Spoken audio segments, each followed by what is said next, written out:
Hello guys, তোমরা সবাই কেমন আছো? আশা রাখি তোমরা সবাই ভালো আছো। এই দেখো আমি রান্না করতে চলে আসলাম। একটু ঘুমিয়েছিলাম তো এই জন্য রান্না করতে আসতে দেরি হয়ে গেছে। তাই শর্টে ঘটে রান্না করব, তোমরা সাথে থাকো। দেখো কীভাবে রান্না করি শর্টে ঘাটে। লাউটাকে ছুলে নিলাম। দেখো বল ডিশ গামলা কিছু আনার সময় নাই, এখন এই ফ্লোরের ভিতর রেখেই সব তরকারি কাটাকাটি করে নিচ্ছি। দেখো কিভাবে তাড়াহুড়া করে কেটে নিচ্ছি। অনেক বেলা হয়ে গেছে, প্রায় একটা আজান দিয়ে দিছে। লাউটাকে ছুলে নিচ্ছি, এখন ধুয়ে নিচ্ছি, ধুয়ে তুলে নিচ্ছি। এখন এই লাউটাকে প্রেসার কুকারে দিয়ে দিচ্ছি। দেখো টাইম বেশি নাই, এজন্য প্রেসার কুকারে দিয়ে লাউকে সিদ্ধ করে নিব, যাতে তাড়াতাড়ি শর্টে ঘাটে আমার রান্না করা হয়ে যায়। এদিকে রসুন থেতো করে নিচ্ছি। লাউ ঘন্ট করব, লাউকে তেলে দেওয়ার জন্য এই এখন তেল দিয়ে দিচ্ছি। পেঁয়াজ কুচি দিয়ে দিলাম, একটু নেড়ে চেড়ে ভাজি ভাজি করে তারপরে রসুন থেতো করা রসুন দিয়ে দিলাম।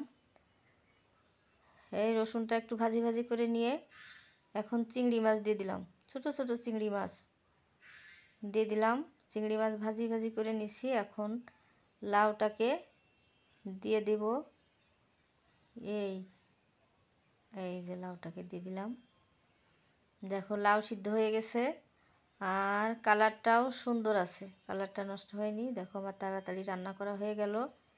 এখন মাছ ভাজি করে নিব, ইলিশ মাছ ভাজি করব। একটু লবণ মেখে দিয়ে দিলাম তেলের উপরে। হলুদ দেইনি, হলুদ দিলে তেলটা পুড়ে যাবে, এই জন্য হলুদ দিলাম না। কারণ এই তেলের ভিতরেই আমি পেঁয়াজ মরিচ ভাজি করে নিব, এই জন্য মাছের গায়ে হলুদ দিলাম না। একটু সাদা সাদা দেখা যাচ্ছে, কোনো সমস্যা নাই। পেঁয়াজ মরিচের ভিতরে হলুদ দিলে মাছের কালারটা সুন্দর হয়ে যাবে। এই দেখো তোমরা সবাই, আমার মাছ ভাজি করা হয়ে গেছে, এখন তুলে নিচ্ছি। এই যা একটা মাছ পড়ে গেল, যাকে এখন তোলার সময় নাই, পরে তুলে নেব। এখন পেঁয়াজটা দিয়ে ভাজি ভাজি করে নিচ্ছি। একটু ভাজি করা হলেই কাঁচামরিচ দিয়ে দিলাম। দেখো সুন্দর করে নেড়ে চেড়ে ভেজে নিচ্ছি।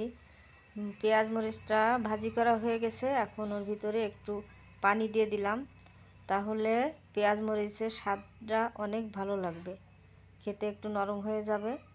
এবার মাছ দিয়ে দিলাম। এই দেখো ভাজি করা শেষ।